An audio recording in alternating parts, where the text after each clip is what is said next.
Sejak ditetapkan sebagai tersangka, Direktur Utama PT PLN Sofyan Basir tidak berkantor di gedung pusat PLN. Sofyan disebut tengah berdinas di luar negeri dan akan kembali ke Indonesia pada pekan ini. Berikut laporan rekan Syazawi Sastro dan juru kamera Agus Taufik.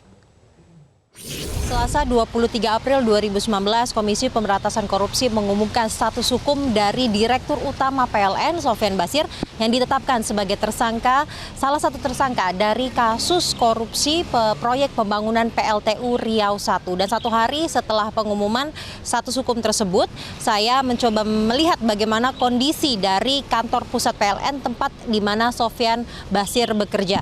Dan ini di belakang saya merupakan kantor pusat dari PLN yang berada di daerah Jakarta Selatan, dan terlihat kondisi operasional ataupun para karyawan ini bekerja seperti biasa, operasional berjalan seperti biasa, dan tidak ada penjagaan ketat setelah pimpinannya ditetapkan sebagai tersangka oleh Komisi Pemberantasan Korupsi. Namun demikian, walaupun karyawan bekerja seperti biasa, Dirut PLN Sofyan Basir tidak berada di kantor.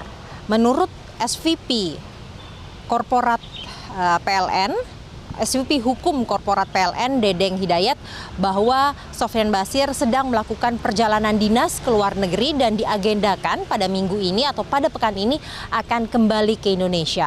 Dan hingga hari ini, satu hari setelah diumumkan status tersangka dari Sofyan Basir, Komisi Pemberantasan Korupsi memang belum memanggil Sofyan Basir untuk diperiksa perdana sebagai tersangka setelah sebelumnya pernah juga diperiksa oleh Komisi Pemberantasan Korupsi sebanyak 2 kali sebagai saksi dari kasus korupsi pembangunan proyek PLTU Riau I. Dari Jakarta, saya Syazawi Sastro, Agus Taufik, Metro TV.